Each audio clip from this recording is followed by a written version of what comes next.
Reels वाली बहू। प्रज्ञा को रील्स बनाने का बड़ा ही क्रेज है और वो दिन भर रील्स बनाती रहती है।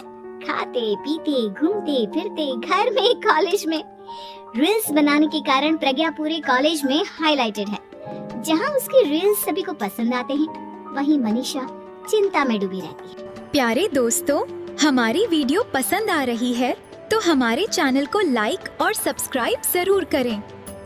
और अगर आपको हमारी कहानी पसंद आई हो तो अपनी राय कमेंट में जरूर लिखें।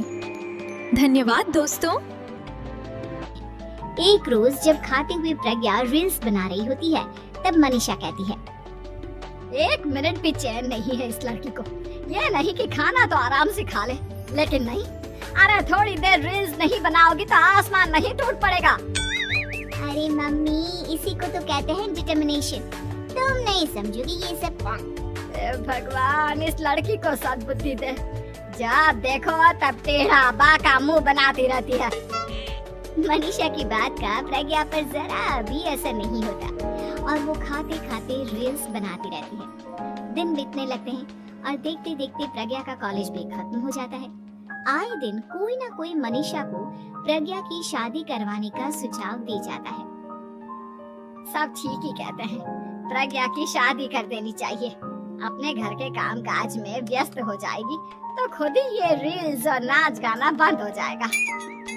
मनीषा और प्रेम प्रज्ञा के लिए एक अच्छा लड़का ढूंढने लगती है और तभी विकी का रिश्ता प्रज्ञा के लिए आता है, जिसने प्रज्ञा को उसकी रील्स देखकर पसंद कर लिया था।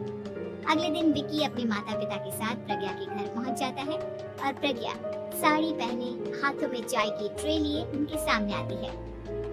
जब विकी को पसंद है तो हमें भी बहू पसंद है। बहन जी, आप बारात की तैयारी कीजिए। एक बार लड़का लड़की अकेले में बात कर ले तो अच्छा रहेगा। हाँ हाँ, क्यों नहीं। मनीषा विकी को प्रज्ञा के कमरे में भेजती है, जहाँ प्रज्ञा पहले से ही रील्स बना रही होती है। तभी विकी कहता है, आ गए आपके साजन जी।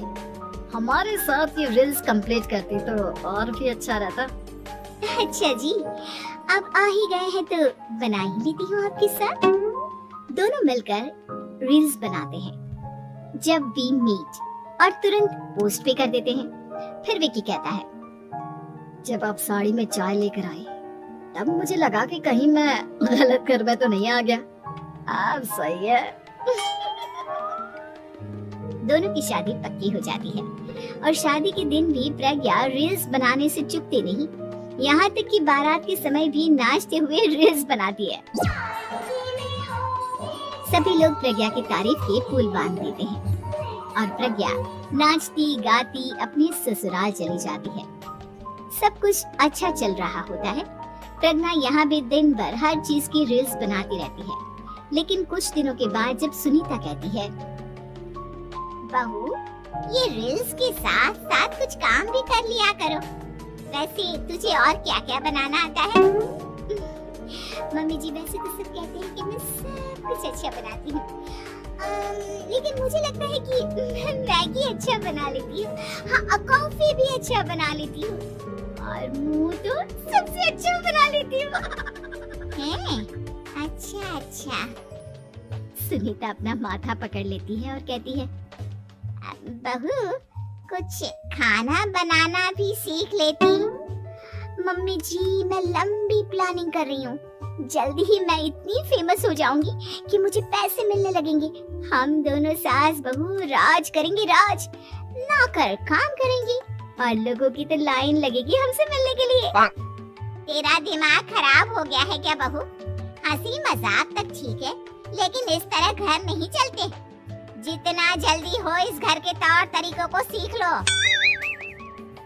प्रज्ञा मुंह घुमाकर चली जाती है और तुरंत उसी वक्त एक रील बनाती है। ये देख सुनीता का गुस्सा 7वें आसमान पर चला जाता है और विकी के घर आते ही सुनीता उसे सब कुछ बताती है। विकी भी अब प्रज्ञा की इन हरकतों से परेशान हो जाता है। तुम टेंशन मत लो मम्मा, मैं देख लूंगा। विकी कमरे में जाता है तो देखता है कि प्रज्ञा रील्स बना रही है। विकी बड़े ही प्यार से प्रज्ञा से कहता है, प्रज्ञा, इन सब के लिए मैं तुम्हें मना नहीं कर रहा हूँ, लेकिन फिर भी हर वक्त तो ये अच्छा नहीं लगता ना। समझने की कोशिश करो, मुझे भी तुम्हारा थोड़ा वक्त चाहिए। मैं जब ऑफिस से आता हूँ तो मुझे समय देने की जगह इसी में लगे रहते हो। तुम ज्यादा ही सोच रहे हो। तुम भी मेरे साथ रील्स बनाओ ना, तुम्हें भी बहुत अच्छा लगेगा। तुम्हें इज्जत से कोई बात समझ में नहीं आती क्या? दिमाग खराब हो गया है तुम्हारा इस चकाचौंध से।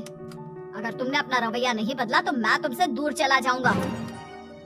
तुम ही रिश्ता लेकर आए थे, मुझे लड़कों की कमी नहीं थी और ना आज है। विकी दरवाजा पटक कर चला जाता है। धीरे धीरे विकी प्रज्ञा से दूर होता जाता है। एक रोज मनीषा प्रज्ञा के ससुराल उससे मिलने जाती है। तब सुनीता उससे कहती है, बहन जी अब आई है तो कुछ दिन यहाँ रहकर जाइएगा, आप ही का घर है। हाँ मम्मी, बहुत दिन हो गए तुम्हारे साथ एक भी रील नहीं बनाई मैंने। प्रज्ञा तुरंत अपने फोन में रील्स ऑन कर लेती है। ये सब मुझसे नहीं होता। तेरा ये भूत अभी तक नहीं उतरा क्या? बहन जी आप कुछ कहती नहीं क्या इसे? जब आप ही कुछ नहीं कर पाई तो मैं कर ही क्या सकती हूँ। सास तो वैसे ही बदनाम है। शाम को घर की लाइट चली जाती है और मनीषा प्रज्ञा से कहती है, मेरे घुटनों में बहुत दर्द हो रहा है, तू लाइट का कुछ इंतजाम करना बेटा। अच्छा कैंडल जला देती हूँ मम्मा।